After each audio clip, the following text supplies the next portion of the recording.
This is Dim Simple Media, the first common sense opposition YouTube channel in Los Angeles done by Angelino. And this is my book, written by Dim Simple. It's called Victims of Compassion, 10 Common Sense Rules of Survival in a Society Dominated by Human Parasites. We're standing here outside of DPSS office, Public Social Services. It symbolizes public assistance to people who depend on the government. The rationale behind creating these type of offices is that people who are incapable of taking care of themselves should be taken care of by the government. Some of it makes sense.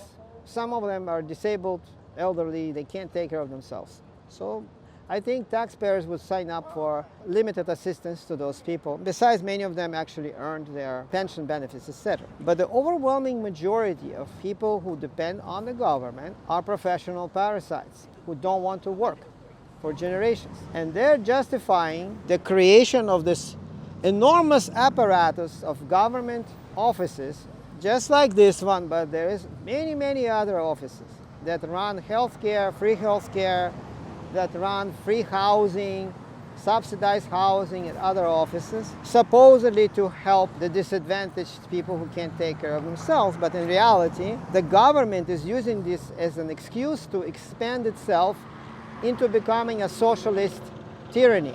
The core principle for this book that I just showed you is that compassion has to be earned. People who didn't earn compassion do not deserve compassion, so they should not qualify for any financial compassion, which is public assistance. We have to build a merit-based society. We don't have merit-based society right now, and that's why it's falling apart. Because the government is expanding uncontrollably to justify helping more and more people who depend on it, people who are standing in line over there. And that is not fair to people who contribute. That is not fair to the taxpayers, homeowners, property owners, self-sufficient people. What I'm trying to promote is that we need to change our moral values first. The government is not going to change by itself. No matter how hard those Republicans are fighting, they're not going to be able to defeat the parasitism that exists in society until moral values change. Because there will always be people coming in and saying, oh, we give you more rights, we give you more benefits, just vote for us in exchange. By giving more rights and more benefits to people who don't want to work or don't want to promote themselves in life, they're not going to help these people. These people will remain clients of these type of offices forever, and these offices and the other offices like these that are taking care of the disadvantaged people will keep expanding until it becomes unsustainable, and we turn into Soviet Union that fell apart because it became unsustainable because everything was run and owned by the government. So what I'm suggesting in this book called Victims of Compassion is we have to stop being victims of our own compassion, number one, which means we have to change our moral values to make other people earn compassion first. They have to behave. They have to work hard. They have to do something productive. They have to stay out of the streets, and they have to be law-abiding in order for us to have compassion for them.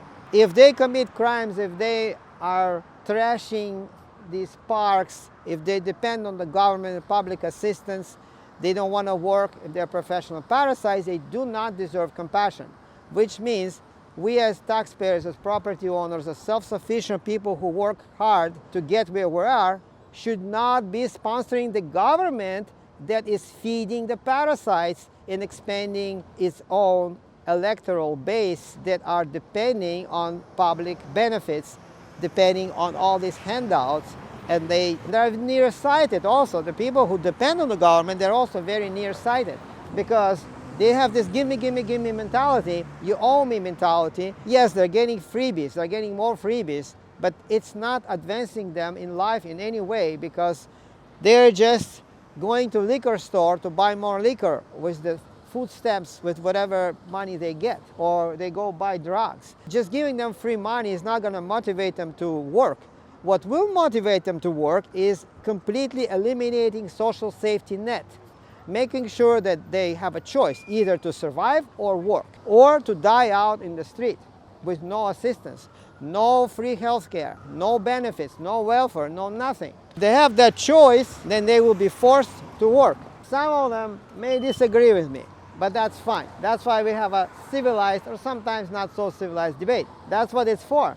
YouTube is for debate. So one more time, last time, I repeat, I hope that people read Victims of Compassion. The censorship is barking already. They're not happy. See, that's the voice of the censorship. That's the Mark Zuckerberg pretending to be a homeless psycho trying to sabotage my speech. That's another proof that we need to change our moral values to not be compassionate to professional parasites. And the professional parasites will be forced to either die out or become self-sufficient, normal, civilized, law-obedient people.